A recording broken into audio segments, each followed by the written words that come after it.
अस्सलाम वालेकुम व्यूअर्स। अगर आप भी कुछ नया और मज़ेदार ट्राई करना चाहते हैं तो सूजी में पानी डाल दें और इसको बनाकर चुटकुले ले लेकर खाएं। तो चलें फिर अपनी ये मज़ेदार रेसिपी बनाना शुरू करते हैं। बिस्मिल्लाहिर्रहमानिर्रहीम। तो सबसे पहले फ्रेंड्स मैंने यहाँ पर हाफ़ केजी सूजी ली है और सूजी को मैंने अच्छे से साफ़ कर लिया है, यानी कि छान लिया है। अब यहाँ पर मैंने इसको कप से मेजर किया है तो ये है 3 कप के बराबर।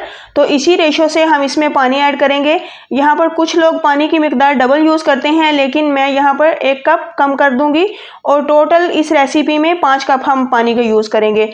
तो इस स्टेज पर फ्रेंड्स मैंने यहाँ पर 4 कप पानी ऐड किया है और पानी डालने के बाद अच्छे से हम इसकी मिक्सिंग करेंगे।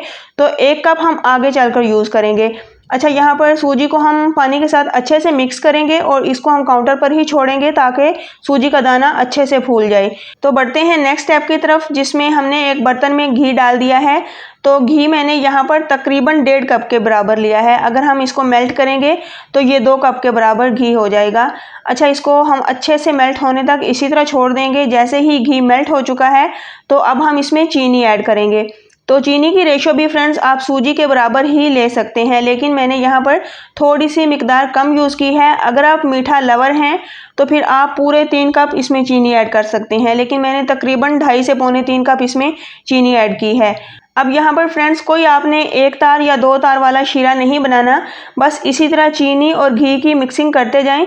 बार बार इसको हमने हिलाते जाना है, जिससे ये होगा कि चीनी के ऊपर खूबसूरत सा कलर आएगा।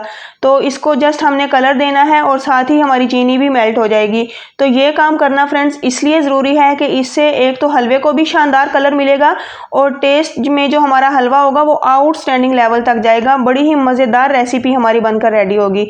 बड़ा रिच सा फ्लेवर आ जाएगा जब आप इस तरह चीनी को पहले घी के साथ मेल्ट करेंगे। यहाँ पर फ्रेंड्स मैं आपके साथ इसके सारे स्टेज शेयर करूंगी कि किस स्टेज तक आपने लेकर जाना है चीनी को और इसका कितना कलर होना चाहिए, क्योंकि कुछ लोग जो है वो चीनी को बहुत ज़्यादा डार्क कर देते हैं, जिसकी वजह से हलवे का टेस्ट भी थोड़ा सा कड़वा हो जाता है।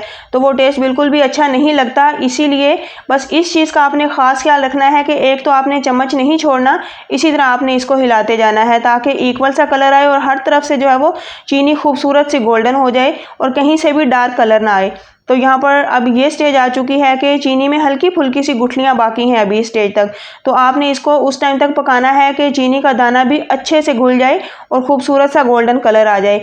अब यही वो स्टेज आ चुकी है कि इसका दाना भी घुल चुका है और इसका आप कलर चेक करें, बिल्कुल शहद जैसा खूबसूरत सा गोल्डन सा इसका कलर आ चुका है। तो बस इसी स्टेज तक हमने इसको लेकर आना था। ये है इसकी फाइनल स्टेज। अब यहाँ पर फ्रेंड्स जो 1 कप पानी हमने बचा कर रखा था ये पानी इसमें ऐड करेंगे।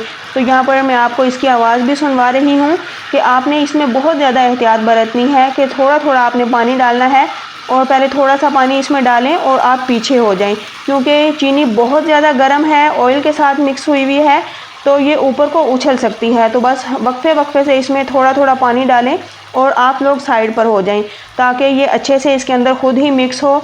और अब यहाँ पर तकरीबन 4 वक्फों में मैंने ये पानी इसमें ऐड किया है।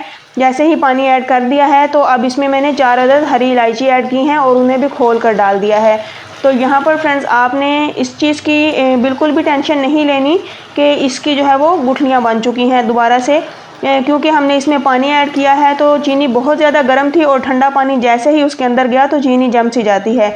तो जैसे जैसे पानी को हीट मिलेगी दोनों चीज़ें बहुत अच्छे से गर्म हो जाएंगी और चीनी खुद ब खुद दोबारा से इसके अंदर मेल्ट हो जाएगी।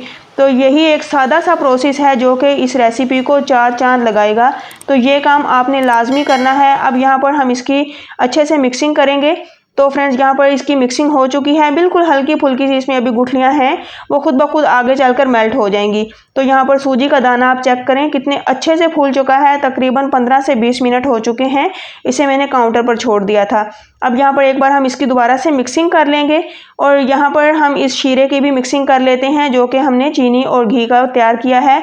तो ये ज़बरदस्त सा जो शीरा रेडी हो चुका है, इसमें अब हमने ये जो सूजी भिगो कर रखी थी ये ऐड करेंगे। तो फ्रेंड्स ये एक ऐसी रेसिपी है कि एक तो बहुत ज़्यादा लो बजट है और दूसरा बनने के बाद इसकी क्वांटिटी काफ़ी ज़्यादा हो जाती है।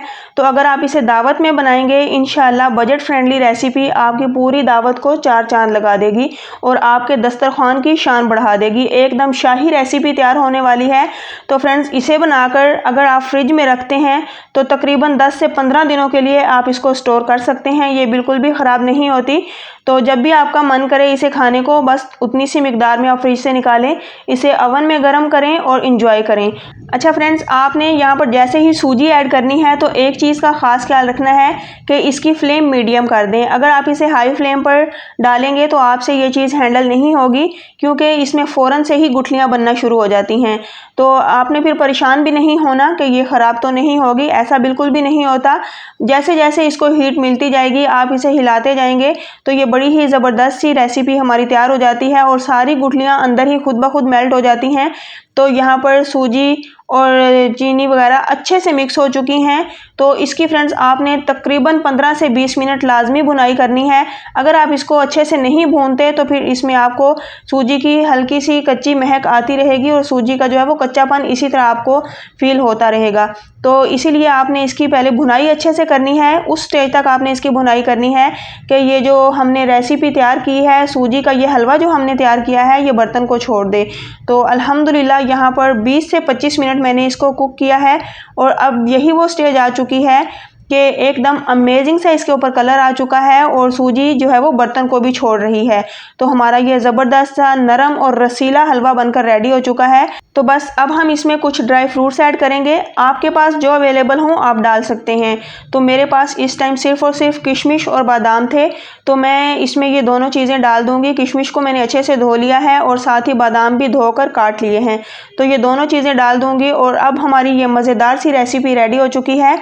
तो फ्रेंड्स, अगर आप इसे किसी दावत में बनाते हैं तो इंशाल्लाह मेहमान उंगलियां चाटने पर मजबूर हो जाएंगे। वैसे भी अगर आपके घर में इसको आप बनाकर स्टोर कर लेते हैं तो बड़ी आपके लिए आसानी हो जाती है। जैसा कि आजकल सर्दियां चल रही हैं तो बनाकर स्टोर कर लें। बार बार जैसा कि मीठे की क्रेविंग होती है तो आप बस इसको फ़ौरन से निकालें, गर्म करें और इंजॉय करें।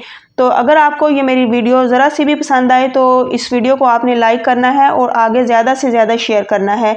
तो अगर आप मेरे चैनल पर न्यू हैं तो आसान खाने कुकिंग चैनल को लाजमी सब्सक्राइब करें ताकि आने वाली हर नई वीडियो का नोटिफिकेशन आपको मिलता रहे। तो यहाँ पर अल्हम्दुलिल्लाह 1 चम्मच मैंने इसका लिया तो मैं कहती हूँ कि कमाल ही हो गई है। इतना ज़बरदस्त हमारा ये मीठा, रसीला और मक्खन की तरह मुंह में घुल जाने वाला ये हलवा रेडी हुआ है। तो फ्रेंड्स, आपने एक बार रेसिपी को लाजमी ट्राई करना है। तो ट्राई करें तो अपना फीडबैक देना मत भूलिएगा। इंशाल्लाह मुझे आपके कमेंट का इंतज़ार रहेगा। तो फिर फ्रेंड्स, नेक्स्ट एक अमेजिंग और मज़ेदार रेसिपी आपके लिए लेकर आऊँगी। मुझे अपनी दुआओं में याद रखिए। अल्लाह हाफिज़।